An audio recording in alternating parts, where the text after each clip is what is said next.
This weekend, Lucas Browne challenges Ruslan Chagaev for the regular WBA heavyweight title.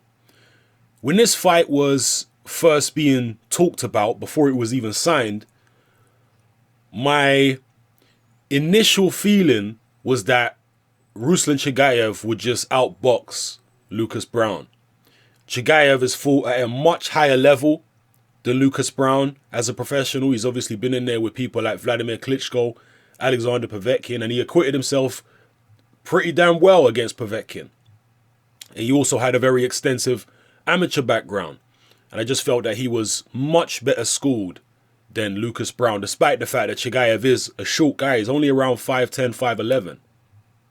But he can box. He obviously also outboxed Nikolai Valoev. He did that before David Haye did it. So I was thinking Chagaev would go in there and just be too technically good for Lucas Browne and take a points decision. The only way I saw Browne winning, and I said this in previous videos about this fight, the only way I saw Browne winning is if he does it just on pure fitness, that he would have to up his fitness levels and just outwork Chagaev and overwhelm him maybe. And judging by Lucas Browne's past few fights, because he's fought people like Rudenko, he didn't look particularly good in that fight. He fought a guy from, I think he was from Canada, called Bahali, didn't really look good in that fight. And then he fought Julius Long recently, and he really didn't look good in that fight.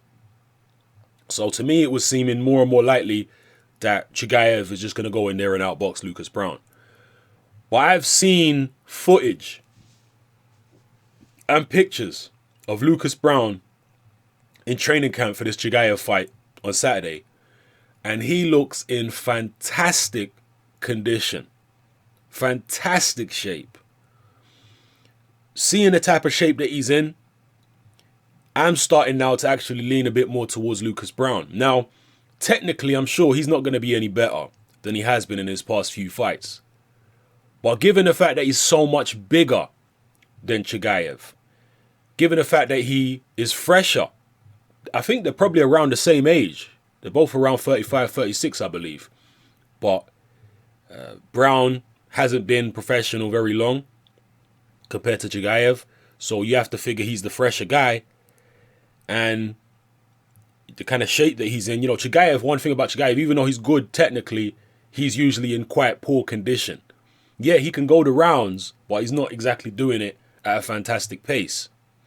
So I really am starting to lean now more towards Lucas Browne, thinking maybe he'll just be able to out-hustle Chagaev, use his jab to try to keep him at range and just try and throw loads of punches to keep Chagaev busy and not allow him to get his own shots off. That's where I'm leaning. I'm more leaning towards Lucas Browne. Don't get it confused. Chagaev is still the better boxer. He's still got the better skills. But Lucas Browne wants to be Australia's first world heavyweight champion.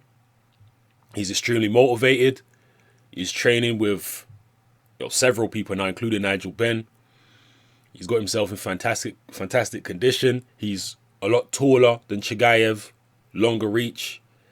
Maybe he'll be able to do to Chagaev what he did to James Toney. Although, as I say, Chagaev is definitely nowhere near as over the hill as James Toney was when Lucas Browne fought James Toney. But he was able to get a 12-round decision over James Toney, who was still tricky, even though he was over the hill at the time when Browne fought him.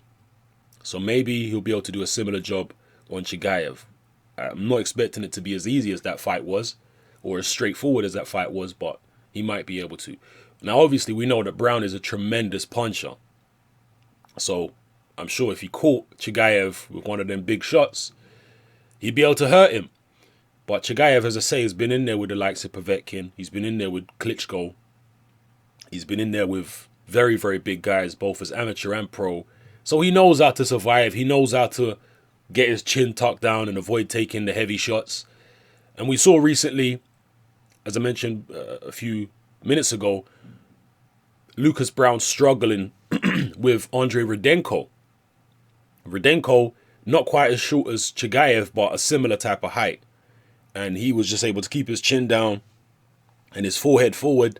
And Lucas Browne found it very, very difficult to hurt him. In fact, he didn't hurt him in the entire fight, and he really from what I can remember anyway, and he really struggled with Rudenko. Now, Rudenko is definitely fresher than Chagaev, but you have to figure that Chagaev would have looked at that fight and said, this is how we're going to get to Lucas Browne. So, yeah, I'm by no means confident about Lucas Browne winning the fight. But, yeah, just looking at the kind of condition he's in now, I'm starting to maybe slightly edge towards him winning.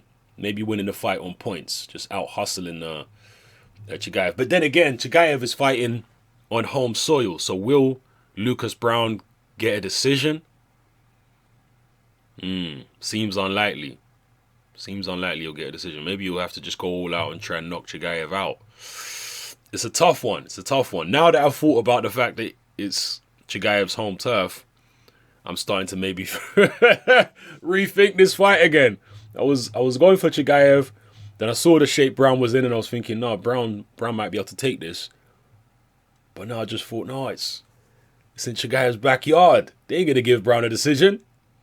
So if he goes all out and tries to knock Chagaev out, he's definitely going to leave himself vulnerable to Chagaev's counters. And Chagaev is a pretty good counterpuncher. Oh, I don't know, people. I don't know. Let me know how you feel about this fight in the comment section below. Do you think Browne's going to win? Do you think Chagaev's going to win? Whoever you're picking, let me know why. It's your boy Hatman, I'm out.